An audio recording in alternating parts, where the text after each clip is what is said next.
Hello student, कैसे हैं आप सब लोग। आई होप सब लोग अच्छे होंगे और आप देख रहे हैं मेरा यूट्यूब चैनल जहां पर मैं बीएससी, एमएससी और इंजीनियरिंग मैथमेटिक्स पढ़ाता हूं, जिसमें से जो हमारा टॉपिक है आज का उसका नाम है differential equation of first order and first degree. तो ये जो टॉपिक है इसको हम किस तरीके से सॉल्व करते हैं, इसके क्वेश्चन और ये कितने टाइप के होते हैं, किस तरीके से इसके क्वेश्चंस आते हैं, वो सब चीज़ हम देखने वाले हैं। तो उससे पहले वीडियो को लाइक कर लीजिए एंड चैनल को सब्सक्राइब कर लीजिए। तो देखिए आज जो हम टॉपिक पढ़ने वाले हैं इसके बारे में पहले हम पूरा कॉन्सेप्ट समझेंगे। कॉन्सेप्ट समझने के बाद फिर हम इसको सॉल्व करेंगे। तो देखिए कि यहाँ पर जो first order and first degree है उसका इक्वेशन किस तरीके से, उसका जो इक्वेशन होता है डिफरेंशियल इक्वेशन, वो किस तरीके से किस फॉर्म में रखा होता है और जिससे हम पता कर सकते हैं कि इसको किस तरीके से सॉल्व करना है। तो देखिए सबसे पहले तो यहाँ पर जो लिखा हुआ है तो उसमें से मैं आपको एक एक पॉइंट समझाता हूँ। तो देखिए यहाँ पर जो सबसे पहले लिखा है कि the differential equation of first order and first degree, इसको हम लिख सकते हैं, आपको दो टाइप से देखने को मिलेगा। ठीक है, डिफरेंशियल इक्वेशन दो टाइप से देखने को मिलेगा, या तो फिर इस फॉर्म में होगा वो, ठीक है, या तो फिर इस फॉर्म में है या फिर इस फॉर्म में। दो फॉर्म में आपकी डिफरेंशियल इक्वेशन होंगे। ठीक है, तो अब इसको इसके जो फॉर्म होते हैं वो तो दो फॉर्म होते हैं, लेकिन इसके जो स्टैंडर्ड फॉर्म होते हैं, ठीक है, कुछ स्टैंडर्ड फॉर्म हैं जो आपको क्वेश्चन एग्जाम में इस तरीके से कह सकता है कि या तो फिर आप होमोजीनियस इक्वेशन से सॉल्व करो या एग्जैक्ट डिफरेंशियल। तो वो कितने टाइप के होते हैं, तो वो देखिए यहाँ पर जो सबसे पहले लिखा है वेरिएबल सेपरेबल मेथड।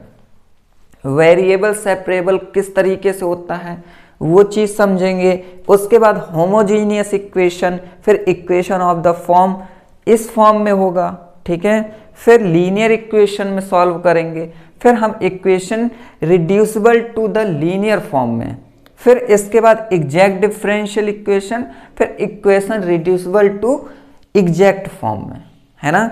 तो ये आपके कितने टाइप हो गए, ये आपके कुल मिला के 5 टाइप्स हो गए। ठीक है, 4, 5, 6, 7 टाइप हो गए आपके। ठीक है, तो यहाँ पर आपके ये स्टैंडर्ड फॉर्म है। ठीक है, तो ये आप नोट कर लीजिएगा। तो ये चीज़ें हमने सबसे पहले तो देखिए डिफरेंशियल इक्वेशन में आपको, अगर आपको नहीं आता डिफरेंशियल इक्वेशन, देखिए इंटर में भी था, बीएससी में भी है, लेकिन क्या है कि इंटर में है तो सेम, टाइप भी सेम है, लेकिन जो उसका लेवल है वो बीएससी में थोड़ा सा ज़्यादा है और इंटर में नॉर्मल है ना। इस वजह से तो सबसे पहले तो जैसे कुछ लोग होते हैं जो भूल गए होंगे या उनको याद नहीं होगा कि भाई किस तरीके से डिफरेंशियल इक्वेशन सॉल्व की जाती है, वो चीज़ हम समझेंगे। तो यहाँ पर आपको नोट करना है, नोटबुक में आपको पहला जो लिखना है पहले, तो वो आपको सीधे हेडिंग डालनी है और हेडिंग डालने के बाद इसको इस तरीके से नोट करना है जिससे कि आपको समझ में आए कि किस तरीके से डिफरेंशियल इक्वेशन होता है। क्योंकि अभी तो ये स्टार्टिंग है, इसके बाद जब हम आगे चलते जाएंगे तो हमको जो क्वेश्चन होंगे, तो क्वेश्चन अगर दे देगा तो उसमें हमको ये प्रॉब्लम हो सकती है कि उसको किस तरीके से सॉल्व किया जाए, उसको पहचानना बहुत मुश्किल हो जाएगा। इस वजह से हम बिल्कुल बेसिक से समझेंगे। तो स्टार्ट करते हैं। तो देखिए यहाँ पर इतना आपने नोट कर लिया होगा। अब हम यहाँ से स्टार्ट करते हैं सेपरेबल मेथड। एक एक मेथड सॉल्व करेंगे, क्वेश्चन सॉल्व करेंगे, उसके बाद हम इस जो इसका टॉपिक है, चैप्टर है, उसको हम अच्छे से कंप्लीट करेंगे। और लास्ट में भी कुछ क्वेश्चन जो आपसे ना बन रहे हों तो वो आप कमेंट कीजिएगा, तो मैं क्वेश्चन आपको जरूर से जरूर बताऊंगा। तो चलिए स्टार्ट करते हैं। यहाँ पर जो पहला है वो क्या है, वो हमारा सेपरेबल मेथड है। ठीक है, वेरिएबल सेपरेबल। तो इसको किस तरीके से सॉल्व करेंगे, इसका वर्किंग रूल क्या होता है, वो सब चीज़ हम समझने वाले हैं, है ना। और क्वेश्चन को किस तरीके से आप पहचान पाओगे वो भी मैं आपको सिखा दूंगा। तो बस आपको मेरे साथ चलना है। ठीक है, जिस तरीके से मैं समझाऊं, जिस तरीके से मैं पढ़ाऊं, बस आपको उस हिसाब से आपको बस काम करना है मेरे साथ, ठीक है।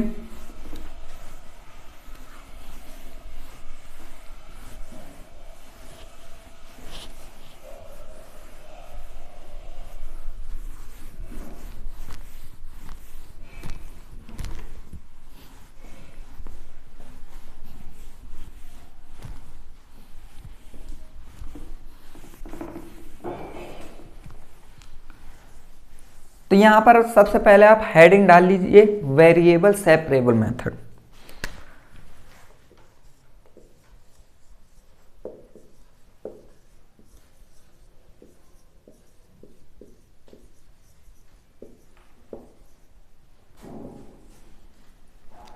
ठीक है, अब यहां पर हम देखेंगे इसका वर्किंग रूल।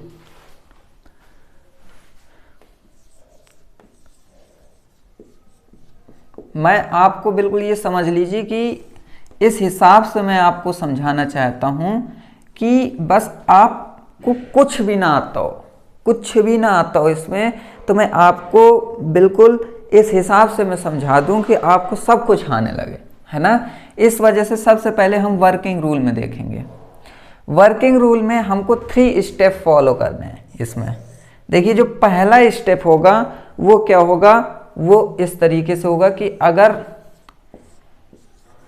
आपका क्वेश्चन इस तरीके से दिया है, ठीक है, आपका क्वेश्चन अगर इस तरीके से दिया हुआ है तो फिर हमको अगर दिया हुआ है इस तरीके से तो चलिए कोई दिक्कत नहीं है, इस तरीके से रखा रहेगा। पहला ये आपका वर्किंग रूल है कि आपको ये देखना है कि ये जो क्वेश्चन है वो क्वेश्चन इस फॉर्म में है कि नहीं है, ठीक है।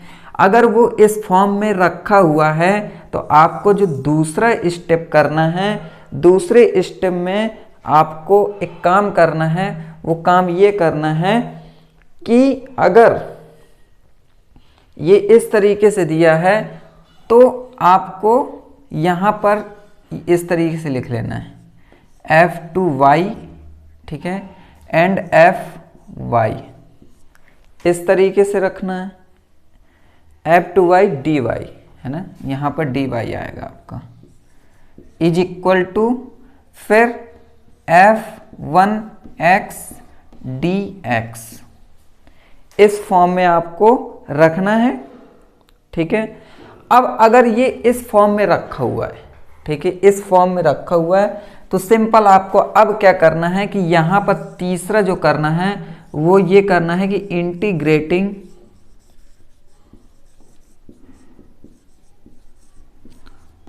बोथ साइड, ठीक है, आपको इंटीग्रेट कर देना है। और जब इंटीग्रेट करेंगे तो ये कुछ इस तरीके से आ जाएगा,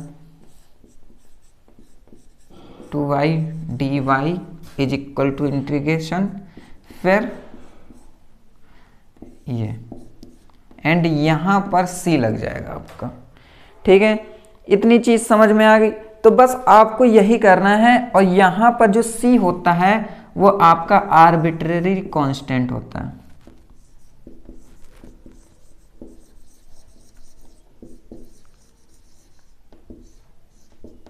ठीक है। यहां पर इतनी बात समझ में आ गई कि आपको ये वर्किंग रूल है। अब मैं ये वर्किंग रूल है, अब इसमें मैं आपको क्वेश्चन समझाऊंगा तो बहुत ही अच्छे से आपको समझ में आएगा। देखिए, क्वेश्चन कुछ इस तरीके से रहेगा आपका कि यहां पर अगर लिखा है dy/dx,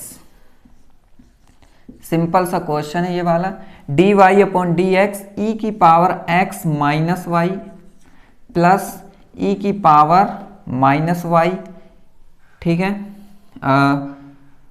यहाँ पर आप लिख लीजिए, हाँ, e की पावर, फिर यहाँ पर e की पावर माइनस वाई, ठीक है।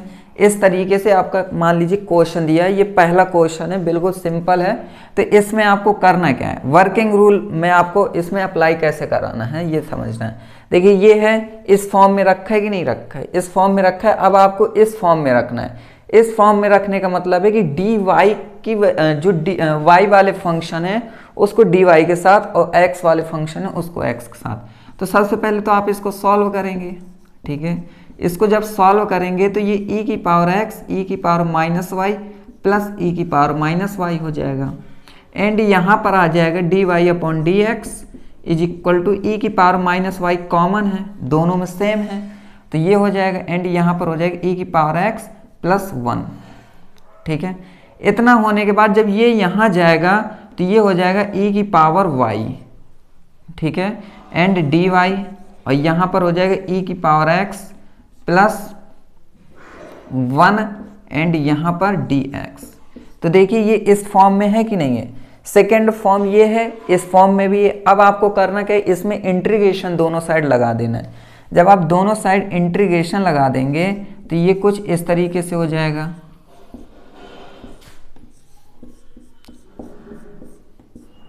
dx, है ना।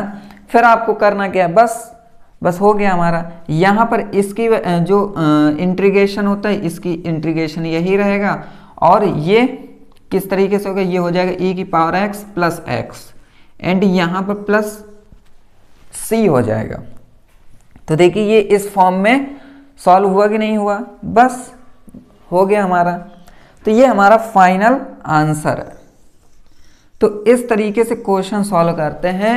सेपरेबल वेरिएबल सेपरेबल मेथड को इस तरीके से अप्लाई कराते हैं। ये आपका देखिए पहली क्लास है, इस वजह से बहुत ही आसान है, इसमें कोई भी ज़्यादा परेशानी वाली बात नहीं है। अब इसके आगे एक क्वेश्चन और लेता हूँ, वो थोड़ा सा इससे एक्स्ट्रा लेवल का हो जाएगा।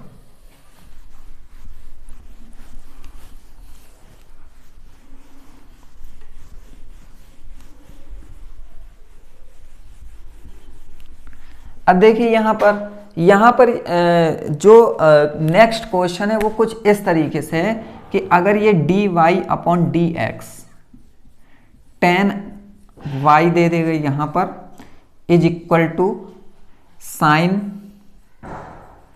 X plus Y plus sine X minus Y, ठीक है। तो कहीं इस तरीके का क्वेश्चन अगर आ गया तो फिर आपको थोड़ा सा सोचना पड़ेगा। देखिए पहला जो क्वेश्चन था वो मैंने इस वजह से आसान लिया था क्योंकि वो थोड़ा सा आपको समझ में तो आए कि मतलब इसका वर्किंग रूल किस तरह का होता है।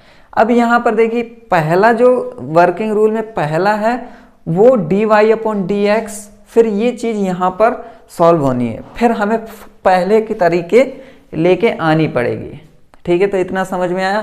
तो अब इसको सॉल्व कैसे करेंगे, तो आप एक काम कीजिए कि वीडियो को रोकिए फिर अपने आप से सॉल्व करके देखिए। अगर बन रहा है तो अच्छी बात है, वरना मैं तो हूँ ही।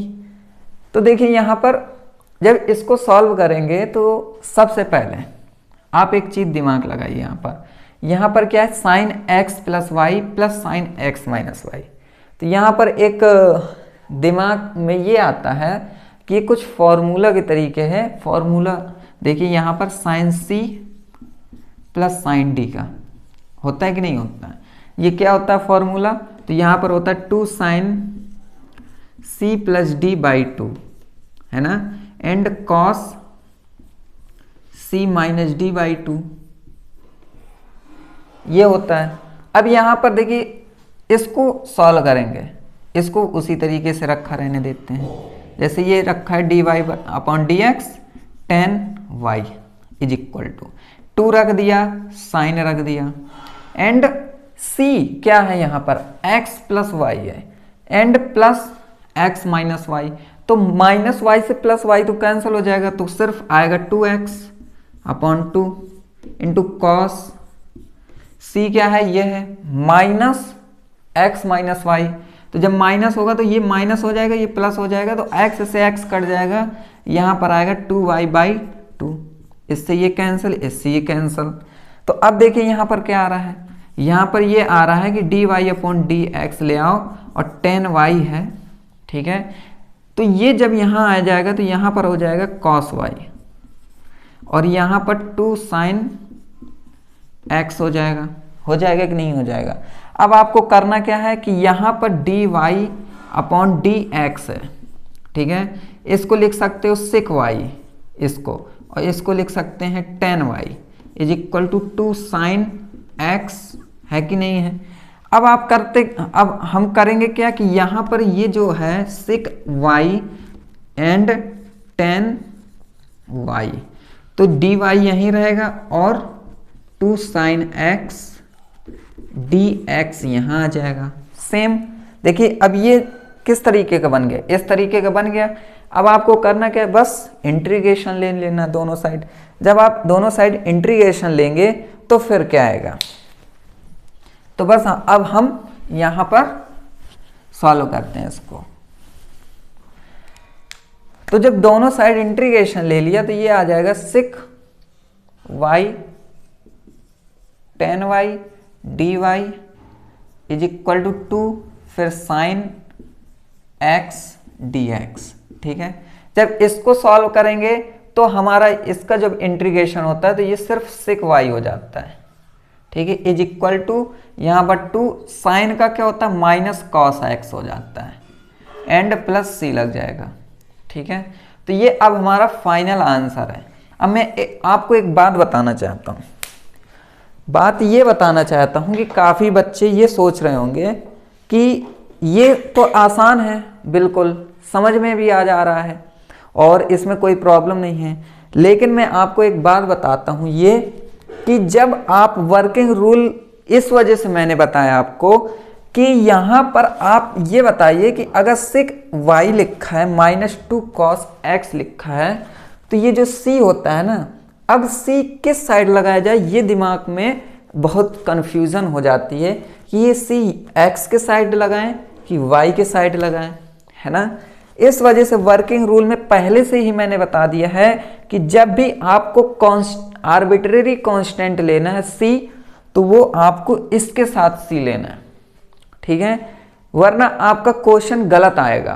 क्वेश्चन गलत आएगा, इसमें तो शायद आपका गलत ना आए, लेकिन log x वाले जो क्वेश्चंस होते हैं उसमें आपको जरूर से जरूर गलत हो सकता है आपका, है ना, अगर आप c इस साइड ना लेके फिर इस साइड ले रहे हैं। इस वजह से हमेशा दिमाग में ये रखिए कि ये जो बेसिक मैंने समझाया है ये आपको छोटी छोटी गलतियां ना हो उसको रोकने के लिए समझाया है ना। अब हम देखिए वेरिएबल सेपरेबल का तो इतना ही है। अब इससे आपको करना क्या है कि आपको जो आपके पास बुक हो उस बुक से जितने भी क्वेश्चन है उसको आप सॉल्व कीजिए। सॉल्व करने के बाद फिर आप देखिए कि आपसे कहाँ गलती हो रही है। अगर नहीं बन रहा है और बन रहा है तो फिर कोई प्रॉब्लम नहीं है। हम नेक्स्ट लेक्चर में इसका होमोजीनियस इक्वेशन का फॉर्म पढ़ेंगे कि होमोजीनियस क्या होता है। वो इससे थोड़ा सा एक्स्ट्रा होगा लेकिन कोई प्रॉब्लम नहीं है। हम इसी तरीके से आसान लैंग्वेज में आसान तरीके से हम इस चीज़ को सॉल्व करेंगे, क्वेश्चन सॉल्व करेंगे। तो चलिए आज के लिए इतना ही, मिलेंगे नेक्स्ट लेक्चर में। तब तक के लिए खुश रहिए and all the best and good bye.